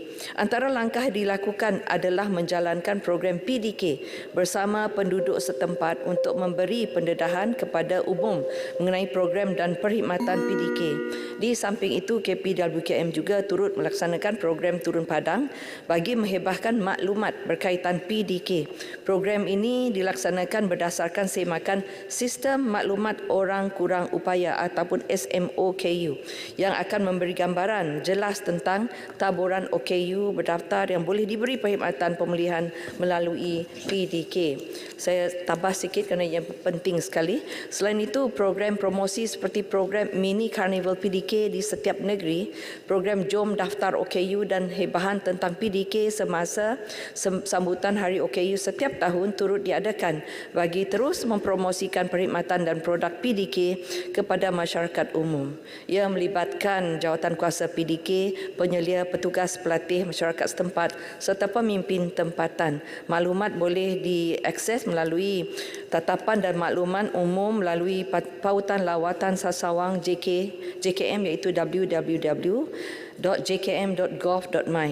KPWM juga bekerjasama dengan Kementerian Pendidikan dan Kementerian Kesihatan Malaysia dalam menyebar luas maklumat. Terima kasih. Terima kasih. Baik Besar. Terima kasih Tuan Yang Dipertua. Terima kasih Yang Berhormat Menteri atas jawapan yang agak komprehensif. Saya juga ingin merakamkan jutaan terima kasih kepada petugas PDK di seluruh negara, khususnya di Parlimen Paya Besar kerana betul rumus untuk membangunkan anak-anak OKU. Yang Berhormat Menteri, persoalan saya adalah berkaitan isu anak-anak yang dahulunya lahir mereka tidak OKU, tetapi disebabkan tanpa kawalan yang begitu teliti oleh ibu bapa menyebabkan anak-anak yang berumur 1 hingga 6 tahun mempunyai risiko masalah mental dan sidio autism. Sidio ni macam merupai autism lah. kerana mereka menggunakan gadget umur 1 ke 6 tahun selalunya Yang Berhormat Menteri tempoh untuk pembinaan neuron 90%. Tetapi bagaimana Yang Berhormat Menteri melihat perkara ini? Adakah PDK mempunyai bentuk terapi pemulihan untuk kita selamatkan mereka untuk kembali normal? Yang keduanya, sejauh mana program advokasi kepada ibu bapa bahawa tentang pentingnya mereka mengawal gadget kepada anak-anak di awal usia? Terima kasih Yang Berhormat Menteri. Silakan Menteri. Terima kasih Tuan Ketua, terima kasih Yang Berhormat Menteri, terima kasih kerana mengucapkan terima kasih kepada pegawai-pegawai kita yang memang betul banyak yang ramai mereka memang berkorban dan saya mengucapkan tahniah kepada Yang Berhormat kerana mengetahui secara detail mengenai perkara mengenai pseudo autism ini. Berdasarkan data JKM Yang Berhormat, ada dua bahagian soalan tadi. Sehingga 31 Januari seramai hampir 42,000 orang OKU dengan autism telah berdaftar dengan JKM. Saya akan menyemak semula dengan JKM sama ada mereka mempunyai data spesifik bagi pseudo autism ini seperti yang disebutkan oleh Yang Berhormat. Ini kerana pendaftaran subkategori OKU autism di JKM yang saya pernah dimaklumkan kepada saya sebelum ini adalah dibagikan kepada 3 tahap, iaitu ringan iaitu mild dengan izin, sederhana dan teruk atau severe dengan izin. Oleh itu jika setelah saya makan itu nanti kalau dapat data spesifik merujuk kepada ini, saya akan kemukakan kepada Yang Berhormat secara bertulis. Bahagian kedua tu tadi iaitu untuk makluman semua, aktiviti yang disediakan di PDK merangkumi aktiviti kehidupan harian cara biasa, pandai pergi ke toilet ke tidak ya. Kedua ialah kemahiran motor kasar dan kemahiran motor halus iaitu gross motor skills dan fine motor skills dengan izin. Ketiga, perkembangan sosial dan bahasa. Keempat, pengurusan diri. Kelima, 3M iaitu membaca, menulis dan mengira. Keenam, permainan, sukan, rekreasi dan kebudayaan, dan akhirnya latihan vocational. Selain daripada aktiviti-aktiviti tersebut, ada sebilangan PDK yang menyediakan sesi terapi seperti terapi muzik, terapi berkuda, pet therapy, hydroterapi dan sebagainya. Tetapi tidak semua PDK dapat menyediakan semua perkhidmatan itu, bergantung kepada faktor seperti kepakaran petugas dan kemudahan di sekitar PDK yang tidak mempunyai ketidakupayaan pelatih di PDK. Banyak lagi yang saya nak sebut di sini, tapi begitu untuk advokasi tadi kepada umum, berhubung dengan advokasi terhadap kesedaran tentang kesan penggunaan gadget secara berlebihan dan tanpa kawalan, saya percaya semua pihak perlu berganding bahu melaksanakannya. Di pihak kerajaan, program advokasi ini bukan hanya dijalankan oleh KPWKM dan JKM sahaja, tetapi saya yakin turut dilaksanakan oleh agensi yang lain, antaranya KKM dan juga Kementerian Pendidikan dan Kementerian Komunikasi dan Digital. Sekian, terima kasih. Silakan Kanga. Terima kasih Tuan Ketua. Saya pasti PDK ini merupakan satu institusi yang baik. Namun apakah isu utama dan cabaran-cabaran yang dihadapi oleh PDK dan apakah perancangan kementerian untuk mengatasinya, kerana ia melibatkan golongan OKU dan juga ibu bapa mereka. Terima kasih. Terima kasih Tuan Dipertua, terima kasih Yang Berhormat Kanga. Tuan Dipertua, memang pun ada cabarannya. Antara cabaran yang dihadapi oleh PDK ialah masih ramai OKU yang ingin memasuki PDK terpaksa diletakkan dalam senarai menunggu. Walaupun kini mempunyai lebih 500 buah PDK beroperasi di seluruh negara, namun ada setengah tempat yang tidak dapat menampung jumlah permintaan yang tinggi. Jadi selain itu juga perbezaan taburan atau bilangan OKU di satu-satu tempat menjadikan ia lebih sukar untuk menubuhkan PDK yang hampir dengan kesemua OKU. Disebabkan ini juga ada yang tinggal jauh dari PDK dan terpaksa berulang-alik sehingga melebihi sejam perjalanan untuk menghantar anak mereka ke PDK yang paling hampir atau yang masih available dengan izin untuk mereka. Seterusnya, cabaran untuk anak-anak OKU selepas PDK. Ada di antara anak-anak OKU atau bekas pelatih PDK yang dihantar ke sekolah arus perdana Namun cabaran yang dihadapi oleh mereka bukan sahaja terhad kepada penyesuaian diri saja, malah ia turut meliputi penerimaan oleh orang sekeliling seperti rakan-rakan dan juga guru. Hal ini menyebabkan prestasi mereka yang pada asalnya baik di PDK menjadi merudum apabila memasuki sekolah arus perdana. Di pihak kerajaan, kita telah menyediakan peruntukan untuk menggalakkan dan membantu lebih banyak penubuhan PDK agar memberi peluang akses yang lebih banyak kepada golongan OKU. Namun pada masa yang sama, bantuan peruntukan yang disediakan oleh kerajaan sahaja tidak boleh menambah bilangan PDK tanpa kerjasama daripada komuniti sendiri. Maka dengan itu, untuk perancangan masa depan, KPWKM sedang meneroka potensi untuk berkolaborasi dengan Institut Pengajian Tinggi tempatan untuk anak-anak ini berpeluang mendapatkan pembelajaran formal asas selain aktiviti pemulihan di PDK. Kita juga mengadakan kerjasama dengan pelbagai pihak seperti JKKK dan Ketua Kampung untuk menggalakkan lebih ramai OKU untuk mendaftar dengan JKM. Sekian, terima kasih. Terima kasih. Saya jemput Dato' Ahmad Amzad Hashim, Kuala Terengganu. Terima kasih. Assalamualaikum warahmatullahi wabarakatuh. Datuk Yang di-Pertua yang berseri sungguh. Soalan saya nombor 10. Silakan Menteri. Datuk Yang di-Pertua, untuk makluman, jumlah perbelanjaan subsidi kepenggunaan bagi tahun 2022 adalah sebanyak 66.3 bilion ringgit. Merangkumi subsidi petrol, diesel, gas cecair memasak, skim subsidi minyak masak, subsidi bil elektrik dan subsidi harga ayam dan telur yang merupakan antara subsidi dengan perbelanjaan terbesar. Langkah pemberian subsidi dan bantuan dilihat berjaya mengurangkan kesan kenaikan kos sara hidup rakyat. Walau bagaimanapun, pelaksanaan yang tidak bersasar menyebabkan ketirisan berlaku. Jurang harga yang tinggi antara harga pasaran dan harga bersubsidi telah meningkatkan risiko penyeludupan, terutamanya diesel. Ini dapat dilihat dari kecenderungan penggunaan diesel yang meningkat hampir 1 kali ganda. Justru kerajaan komited dalam melaksanakan pemberian subsidi secara bersasar bagi mengurangkan ketirisan. Langkah pertama yang diambil adalah melalui pemberian subsidi bil elektrik secara bersasar pada separuh tahun 2023 apabila sebahagian kos dilepaskan kepada industri termasuk perbadanan multinasional. Melalui langkah ini, kerajaan masih menanggung jumlah subsidi elektrik sebanyak 10.8 bilion ringgit berbanding jumlah asal sebanyak 14.9 bilion ringgit. Kerajaan juga sedang mengkaji pelaksanaan pemberian subsidi secara bersasar berasaskan kepada model yang bersesuaian dan kebolehlaksanaan. Pelaksanaan pemberian subsidi secara bersasar ini akan tetap memanfaatkan sebahagian besar rakyat Malaysia tanpa memberi implikasi yang besar kepada kenaikan kos sara hidup.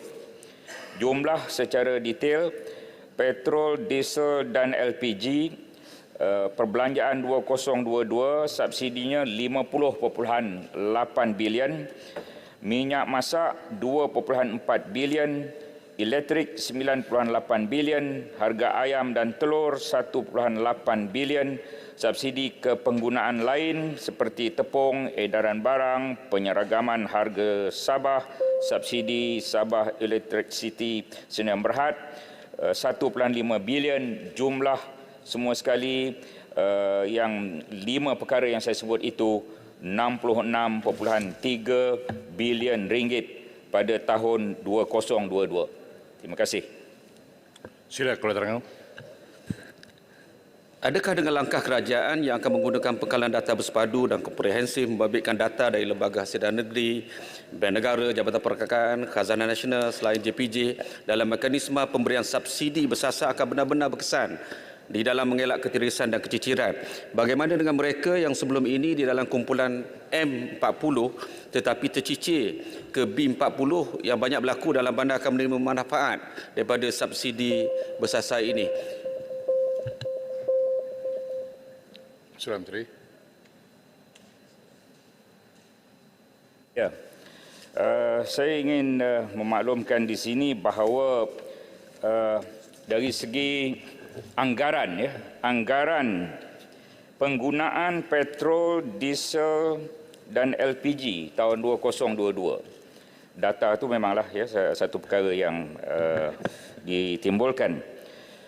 B40 penggunaan untuk tiga perkara ini pada 2022 lebih kurang 24%, M40 41%, T20 lebih kurang 35%. Jadi kalau dari segi angka 50.8 bilion ringgit, kalau kita darabkan dengan 35% yang diguna oleh T20, nilainya 17.8 bilion ringgit. Jika kita tidak mahu lagi T20 mendapat subsidi petrol, diesel, LPG, kerajaan boleh menjimatkan 15 ke 17 bilion ringgit. Jika T20 tidak diberikan subsidi petrol, diesel, LPG, anggaran penjimatan 15 ke 17 bilion ringgit.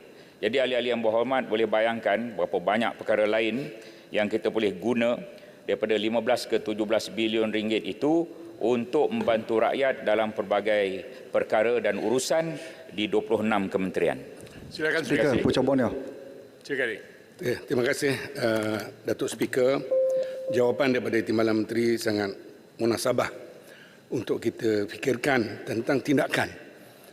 Kerana kita sedia maklum bahawa subsidi bersasar ataupun subsidi ini bertujuan untuk membantu golongan berpendapatan rendah, tetapi apabila berlakunya penyeludupan yang mengakibatkan bukan saja golongan berpendapatan rendah ini tak dapat, tetapi dia telah mengkhianati negara. Jadi apakah tindakan yang sewajarnya diambil dan telah diambil kepada mereka yang telah melakukan pelanggaran penyeludupan ini?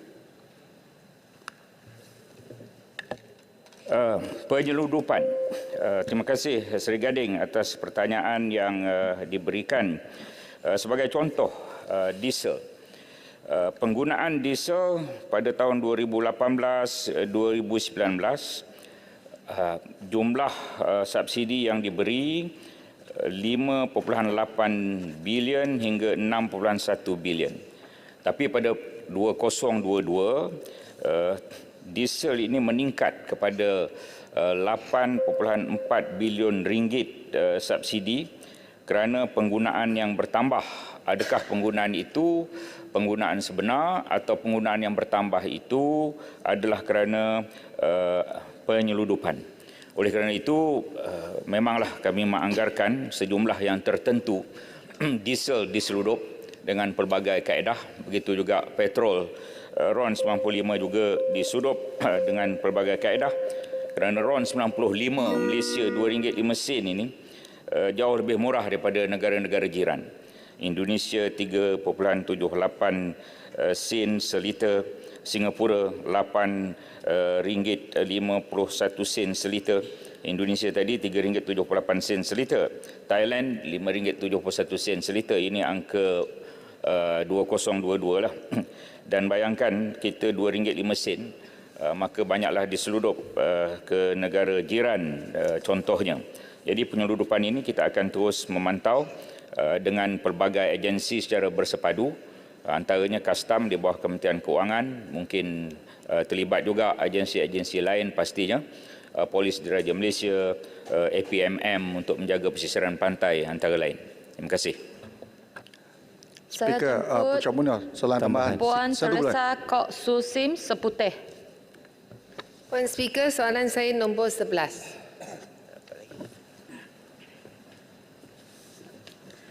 Puan Yang di-Pertua, terima kasih kepada YB Seputih yang bertanya. Merujuk kepada aplikasi MSPO Trace, terdapat dua jenis keluasan yang dilaporkan, iaitu pertama, keluasan keseluruhan kawasan ini diliputi bagi tujuan pensijilan minyak sawit Mampan Malaysia MSPO, dan yang kedua, keluasan bertanam sawit yang dipersijilkan MSPO. Keluasan bertanam sawit yang dipersijilkan MSPO adalah berbeza dengan keluasan keseluruhan kawasan yang diliputi bagi tujuan pensijilan MSPO. Kaluasan keseluruhan kawasan adalah meliputi kawasan kelapa sawit yang matang dan belum matang, kawasan konservasi, kemudahan, bangunan, jalan raya dan lain-lain seperti mana yang dinyatakan dalam geran tanah. Untuk makluman ahli yang berhormat, prestasi keseluruhan pencapaian pensijilan MSPO adalah dinilai melalui keluasan bertanam sawit yang berjaya dipersijilkan MSPO berbanding jumlah keluasan bertanam sawit yang dilisenkan oleh Lembaga Minyak Sawit Malaysia ataupun MPOB.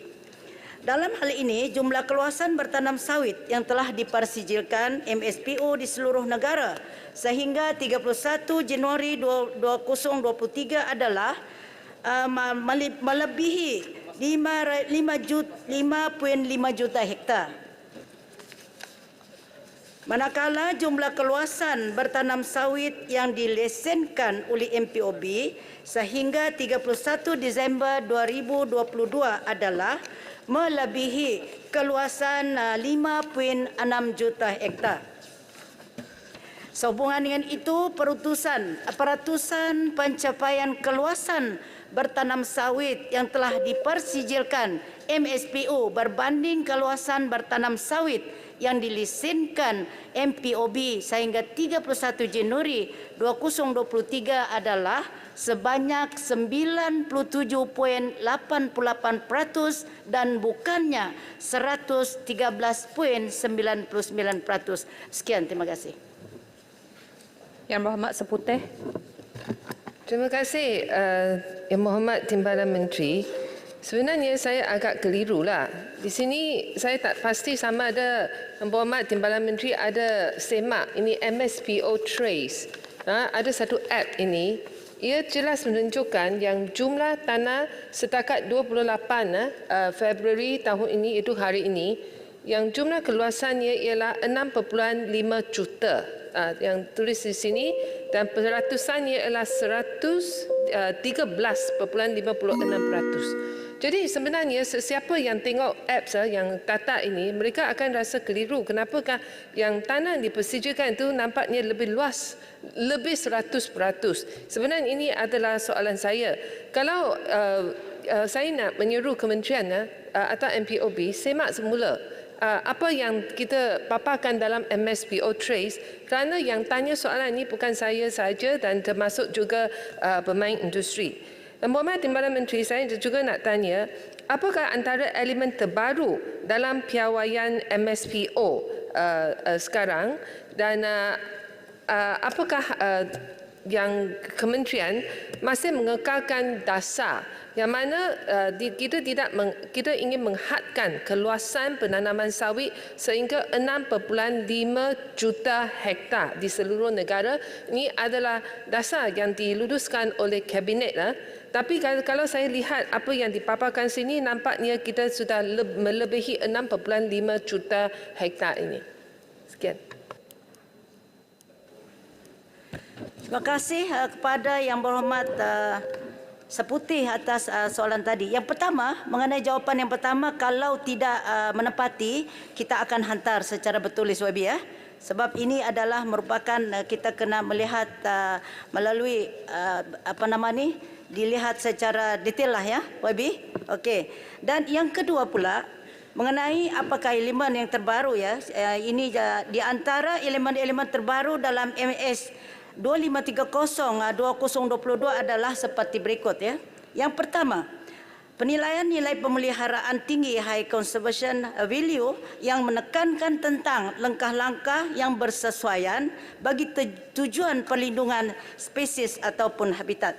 Yang kedua, pengiraan gas rumah kaca melibatkan pengiraan, pengesahan dan pelaporan yang betul. Pelepasan gas rumah kaca, ladang atau kilang dengan mengambil kira data inventory mereka, contohnya jumlah bahan bakar, penggunaan elektrik, baja, racun rumpai yang telah digunakan dan lain-lain inventory yang berkenaan. Yang ketiga, Penilaian kesan sosial merupakan satu proses menganalisis, memantau dan mengurus kesan sosial yang dijangka atau tidak terjangka, sama ada kesan positif atau negatif yang terhasil daripada sesuatu langkah intervensi dasar, program, plan dan juga projek dan apa-apa proses perubahan sosial. Dan yang keempat, untuk memperkukuhkan lagi piawaian MS 2530/2022 terdapat juga penambahan elemen baru iaitu tata laku beretika, yang mana elemen ini memerlukan komitmen yang tinggi daripada pihak majikan dan organisasi. Semua organisasi diwajibkan untuk mematuhi tata laku beretika dan anti rasuah dalam hubungan perniagaan mereka dengan pekerja, komuniti dan pihak berkepentingan. Elemen ini adalah sejajar dengan Seksyen 17(2) dalam Akta Suruhanjaya Pencegahan Rasuah Malaysia Pindaan 2018 Akta E1567. Sekian, terima kasih. Ya, Pak Speaker, Sik mohon soalan tambahan. Yang berhormat Sik, silakan. Terima kasih Yang Tuan Speaker. Yang berhormat Timbalan Menteri.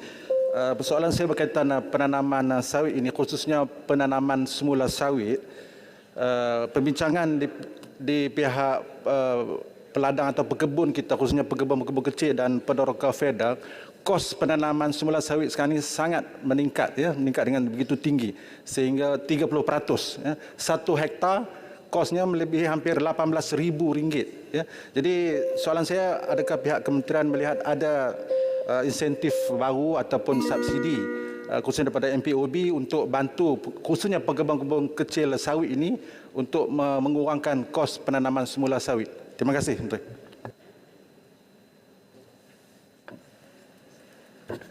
Terima kasih kepada YB yang bertanya. Mengenai dengan intensif untuk penanaman sawit ini, memang sentiasa ada kerajaan sentiasa memikirkan untuk memberikan sumbangan ataupun intensif untuk pekebun-pekebun kecil. Tetapi ianya adalah mengikut kepada kemampuan kerajaan untuk memberikan sumbangan. Terima kasih. Saya jemput Tuan Nurul Amin bin Hamid Padang Terap. Terima kasih, Mentua. Soalan saya nombor 12. Terima kasih. Terima kasih. Tuan Yang di-Pertua, KPM sentiasa mengambil langkah proaktif dalam usaha mencari penyelesaian terbaik dalam menjamin kesejahteraan guru. Untuk makluman ahli yang berhormat, KPM telah menyemak semula tugas dan tanggungjawab guru dengan melaksanakan penambahbaikan ke atas fungsi pengurusan di sekolah melalui pewujudan modul takbil urus sektor sekolah MySG yang diperkenalkan pada tahun 2021. MySG iaitu modul takbil urus sekolah menjelaskan dengan lebih terperinci 4 komponen pengurusan sekolah, iaitu pengurusan dan pentadbiran, kurikulum, hal ehwal murid dan co-kurikulum. Terkini KPM telah bersetuju untuk melaksanakan 7 langkah segera bagi memastikan isu beban tugas guru dapat ditangani seperti yang dimaklumkan dalam kenyataan media KPM pelaksanaan langkah segera ke arah kesejahteraan guru bertarikh 17 Februari tahun ini. 7 langkah tersebut adalah memansuhkan sebarang bentuk pertandingan, sambutan atau majlis di semua peringkat yang tidak memberikan impak besar terhadap pembelajaran murid dan hanya menambahkan beban tugas guru, mengurangkan kekerapan, semakan elemen pengurusan sekolah standard kualiti pendidikan Malaysia SKPM yang melibatkan guru kepada setahun sekali sahaja, menetapkan waktu mengunci masuk rekod kehadiran murid yang lebih fleksibel kepada guru iaitu 12.30 hari untuk sesi pagi dan 5 petang untuk sesi petang bagi mengelakkan kesesakan dalam sistem.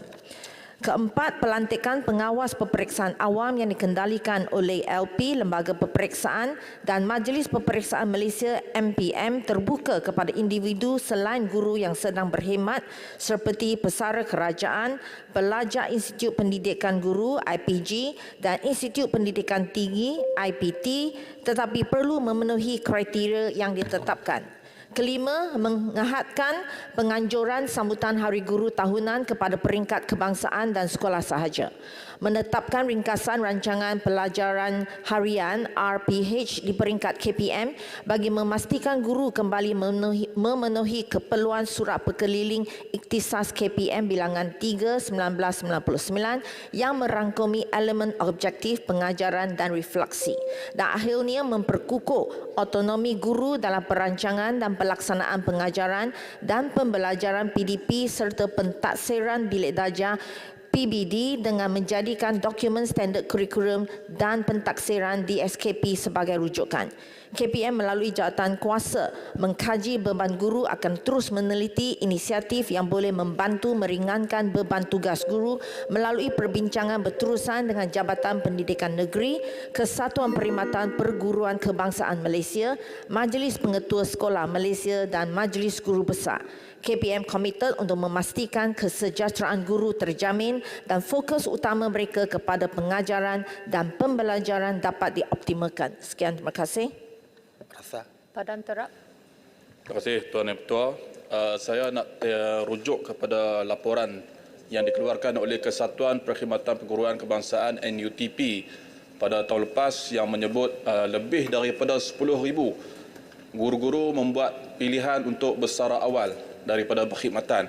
Antara puncanya ialah kerana bebanan tugas guru seperti mana yang kita maklum. Soalan tambahan saya, kalau guru besar ada allowance tambahan, guru penolong kanan pun ada allowance tambahan, adakah kerajaan akan memperkenalkan insentif ataupun bayaran khusus kepada guru-guru grade DG 41 yang melaksanakan tugasan di luar kelas? Contohnya hadir ke mesyuarat ataupun program-program yang di luar bilik darjah. Adakah kerajaan akan memperkenalkan bayaran allowance khusus untuk guru-guru biasa atau guru-guru DG 41? Terima kasih, Yang Ketua. Terima kasih Yang Berhormat. Pada setakat ini, kalau merujuk kepada senarai allowance di bawah KPM, tiada allowance khusus. Tidak ada allowance khusus yang diberikan kepada guru-guru yang melaksanakan tugasan luar dari bilik darjah, termasuk guru-guru yang hadir ke mesyuarat pengurusan sekolah pada hujung minggu. Jika sekiranya guru diarahkan bertugas di luar sekolah, guru layak diberikan tuntukan perjalanan. Ini adalah setakat sekarang, tapi kita akan ambil maklum isu yang dibangkitkan oleh Yang Berhormat, kita akan telitikan. Terima kasih. Soalan tambahan. Koping. Yang